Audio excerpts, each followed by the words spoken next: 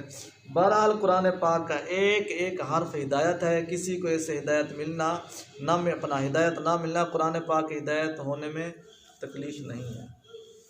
کہ مانے جانا مانے، قرآن پاک ہدایت ہی ہدایت۔ اللہ تعالیٰ ہم سب کو اس کی معرفت نصیب فرمائے۔ بسم اللہ الرحمن الرحیم، والصلاۃ والسلام علیک یا سیدی یا رسول اللہ، الصلاۃ والسلام علیک یا سیدی یا حبیب اللہ۔